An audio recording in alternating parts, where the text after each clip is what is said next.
We're here to talk this morning about Dan Maffei's failed leadership with respect to his legislative record in the 113th Congress. It's become an issue in his campaign for two reasons. One, it's accountability, but two, it's because he's using some of his legislative record to show how he's fighting for the middle class and that he's reaching across the aisle to work with the other side. But what's the reality is that this chart shows he has introduced 12 bills this Congress. Not one of them has made it out of committee. Not one of them has become law. And not one of them has gained bipartisan support of any magnitude whatsoever. Keep in mind, there's 199 Democrats in the House of Representatives right now, and the rest of them are Republicans. And as you can see from this chart, he has virtually no support on any of his bills. So not only is he able to get support from his own from the Republicans, he can't even get it from his own Democratic caucus in introducing bills. And these are facts. These are not attacks. These are not skewing what happened in a factual situation. This is a real deal, and it's become an issue for like I said, for the two reasons. But let's take, for example, the Members Play by the Same Rules Act, which is the second one up here. 4 Democrats and 1 Republican are the only co-sponsors. Out of 435 or 434 of his colleagues, 5 have signed on to this bill.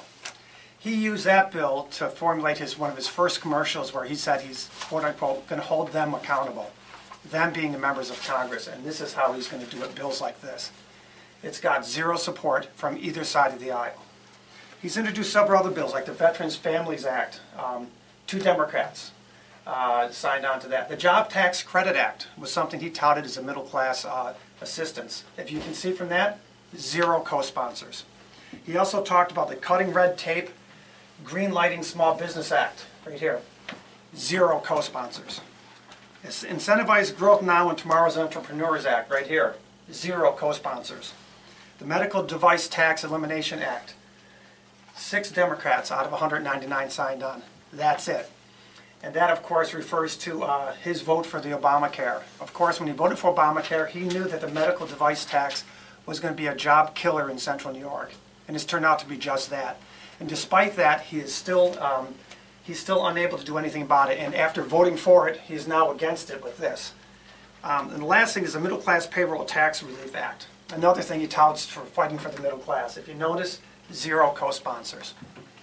The point is that Dan Maffei has been in Congress for the last 6 years. In the last term, even though it's a Republican majority in the House, he can't even get the support of his own party in introducing any legislation. That's failed leadership in and of itself. But then to take that and to basically snow the good people of this district by saying that he's fighting for them is absolute rubbish, because as you can see from this, they're empty promises. And we're calling him on it. These are facts, these are not attacks, and it's simply to show what the deal is. Now, if I had a similar record after 2 years in Congress, I would say to the American people, it's time to fire me. Okay. He's been in 4 of the last 6 years. He's been fired once. It's time to fire him again. And again, if I have the same similar record, I should be gone too, because this is not what leadership's about, particularly when he's trying to give the public the impression that he's actually doing something. And when we can see from this that he is not. Now, we all know that your legislative record isn't the only thing you do in Congress, but when you use that and try and tout that as one of the means by which you're going to be judged, we're judging him, and we're presenting the facts for you.